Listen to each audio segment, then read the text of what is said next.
Can you share your experience in jazz and your role as the artistic director in the Ottawa Orchestra? Sure, sure.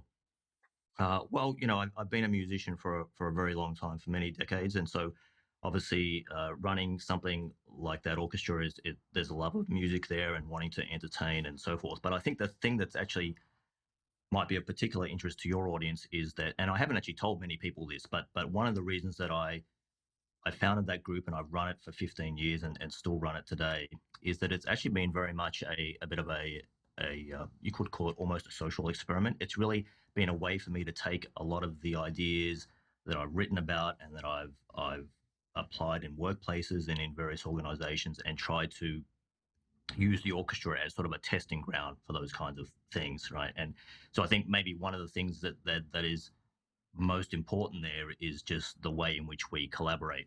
So most music ensembles, for example, typically typically rehearse on a regular basis. So they might rehearse every week, every month, or whatever it might be. And we don't do that. So we do have a season of concerts that we do each year and perhaps some other performances too. But what we generally do is when we have something that's coming up, I schedule a couple of rehearsals just before that show, and we come together and we rehearse it, and then we perform it.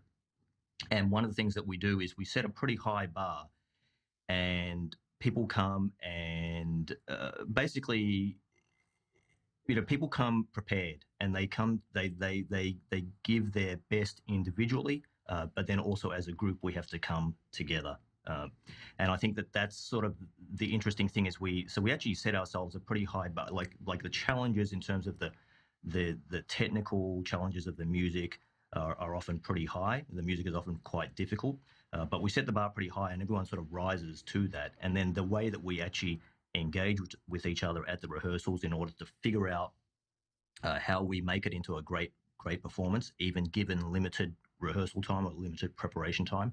That's sort of really the interesting part.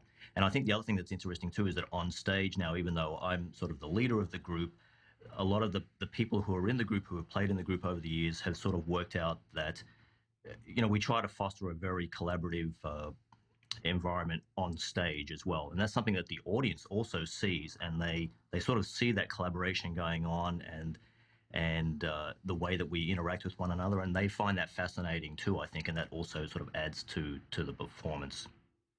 And so do you think that limiting that preparation time actually drives more collaboration and more creativity? Yes, I think it does. And I think there's also a very important thing. I think there's two important things. One is that uh, being forced to make a decision to make something just good enough, right? Like the thing is, you can make it, especially when we're talking about things that are artistic or creative. The one extreme is that it's technically perfect, right? Like every I is dotted and every T is crossed, and it's technically perfect, but it's totally devoid of any passion, all right, and any creativity. Now, the other side of it is that you have total chaos, let's say, right, and it's totally unprepared, and people are really feeling the passion, but it's a bit of a mess, right? And so trying to find that balance, I think, is a really interesting thing. And so often we will be rehearsing, and we'll say, okay, this is good enough where we've gotten it right now. And in fact, perhaps we know it's even not good enough right now in the room, but we know that everyone will go away. And then when we come back for the performance in a few days, it will be good enough, right? And we sort of rely on everybody, raising the bar and bringing their best to the table. So I think that that's definitely a big part of what we're trying to do there. Which also links to making decisions in businesses where you never have 100% complete information, and therefore you have to make decisions on incomplete information. Say you have 60-70% of it, but you make it a quicker decision. Yeah, like I think there's this. I mean, one of the things that when I was at Shopify, for example, we talked a lot about making the best decision we can make today, right, versus a perfect decision in the future, whenever that might be. And one of the things that's really interesting about performing, say, in a jazz ensemble, is that when you are up on stage, there is no luxury of stopping the performance, right, and saying, "Oh, hold on, we're not sure about something. We need to work it out," right? You've got to keep going no matter what happens. And I think that that's a really fascinating thing, being forced into those kinds of situations and being forced to improvise. I mean, that's a thing that we talk about a lot in jazz, right? Which is, you know, that musicians improvise, but it's something that we all have to do in our daily lives and in our work lives, right?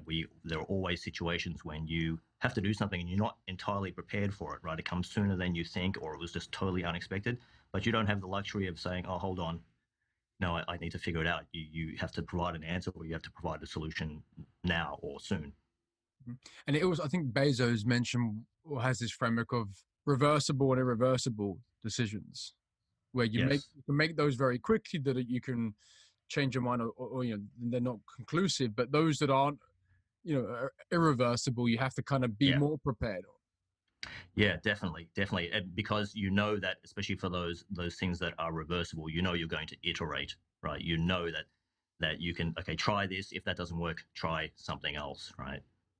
I guess the big challenge is knowing what's irreversible as well, right? Yes, yes. Well, yeah, and one of the things that's interesting about, say, performing music is that, there is always this concept of let's call it, say, structural stability, right? And that is like the worst possible thing that would happen is that it would go off the rails and everyone would get lost and the performance would totally fall apart, right? And obviously you never want that to happen. And I think that's another interesting thing about jazz is that we value individuality so much, right? Like we never jazz is so different from let's say take classical music where there's a lot more uniformity and conformity, right? In jazz, we actually really are often welcoming individuals and people who are playing in a very unique style or a different way, and we're often trying to, create situations, performing situations where we bring in people that we've never played with before and so forth.